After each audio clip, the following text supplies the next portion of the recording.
Répétez et visualisez deux autres stratégies importantes. Voici la première astuce mentale complémentaire que Patrick emploie. Sachant que la langue chinoise est composée de 4 tons principaux et un neutre, néanmoins, Cédric nous donne de bonnes astuces pour mémoriser ces différents tons. Il associe des couleurs et des images concrètes. Patrick va tout simplement compléter avec ses propres images mentales et regrouper au fur et à mesure de son apprentissage les caractères dans un lieu particulier lié au ton correspondant. Il va scénariser. C'est aussi planter le décor pour se repérer, le fameux indice de récupération. Le chinois, c'est une vraie symphonie composée de 4 tons principaux et un neutre. Et oui, la musique, c'est l'effet produit chez Patrick, lui qui est musicien et dirige une chorale. L'importance pour bien mémoriser, c'est de créer un lien, une association avec le connu de votre quotidien.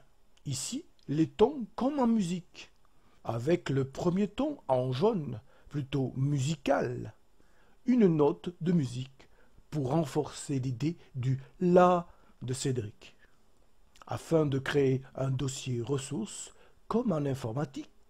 Pour retrouver facilement les caractères comprenant ce ton, Patrick crée un lieu de rangement comme il l'a fait pour l'italien, pour les genres avec des personnages. En tant que musicien, il choisit la salle de spectacle ou de concert. Le côté évocation est mise en scène de chaque nouveau caractère.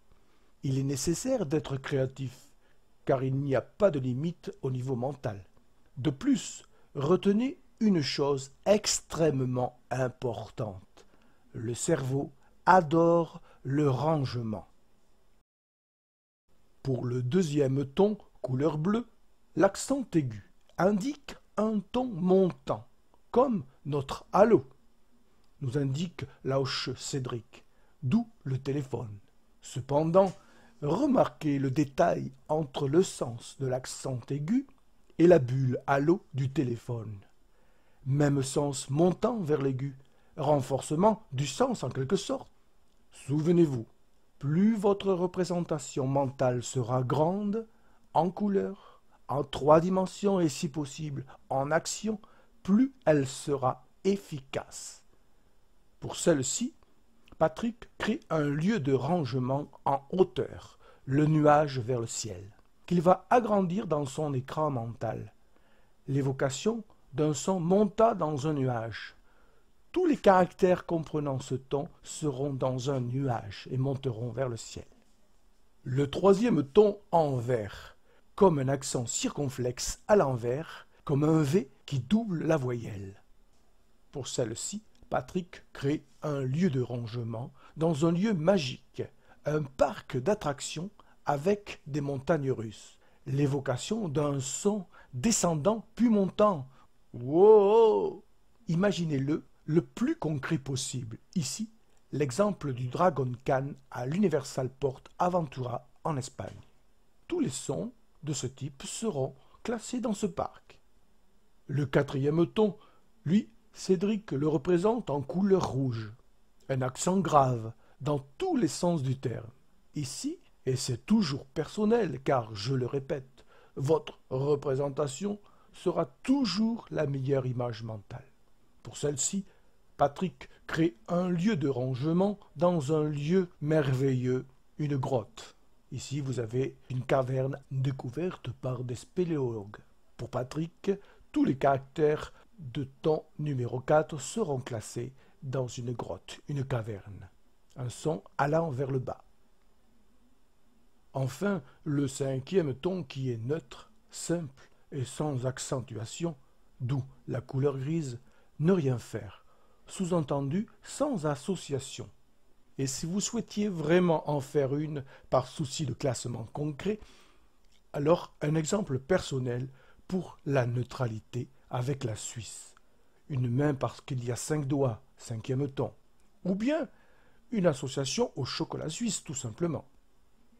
Cédric précise qu'il faut absolument retenir le numéro des tons, ou bien, comme Patrick, l'indice de récupération par la catégorie, le lieu mental où se trouve le caractère ciblé. Vous avez le choix, et c'est toujours le vôtre qui sera le meilleur indice récupérateur. Maintenant, la deuxième astuce complémentaire à celle de Cédric, pour répéter et mieux mémoriser les caractères et leur prononciation. La création de ses propres cartes flash, des cartes dynamiques sur un écran, pour réviser n'importe où le cahier et papier ne sont pas toujours possibles.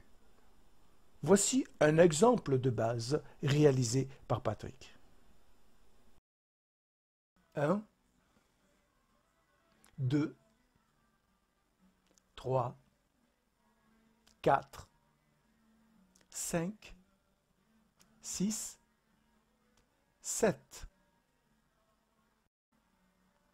Ni, tu, toi. Le ton numéro 3 vers l'image des montagnes russes. Ni, ni.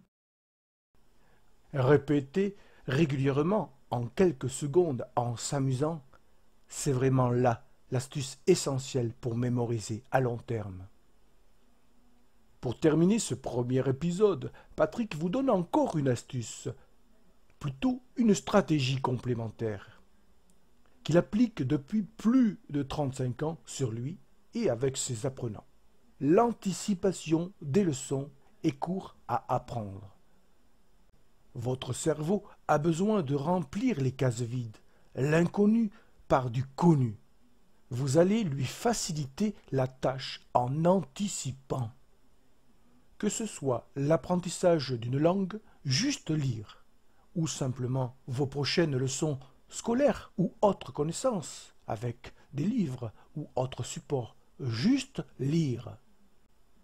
Votre cerveau va balayer, brosser les différents paysages de vos futures leçons. Puis, lorsque le jour viendra de réaliser la leçon ciblée, alors votre cerveau commencera à faire les premiers liens, les connexions qu'il semble reconnaître du déjà vu. Et c'est là l'astuce, relier un apprentissage à du déjà connu, un des processus de la mémorisation à long terme. N'hésitez pas à lire vos prochaines leçons comme on lit un journal. Surtout, ne vous attardez pas à comprendre. Partez simplement à la découverte de futures intrigues. Sur ce, je vous dis Zaijian, au revoir. La méthode Cramp, c'est vraiment du sérieux. Patrick en est très content, d'où son investissement qui dure. Cédric Beau est vraiment un coach et professeur attentionné. Si vous souhaitez découvrir les vidéos offertes par Cédric, cliquez donc sur le lien en dessous de cette vidéo. À très bientôt sur memoirefacile.com.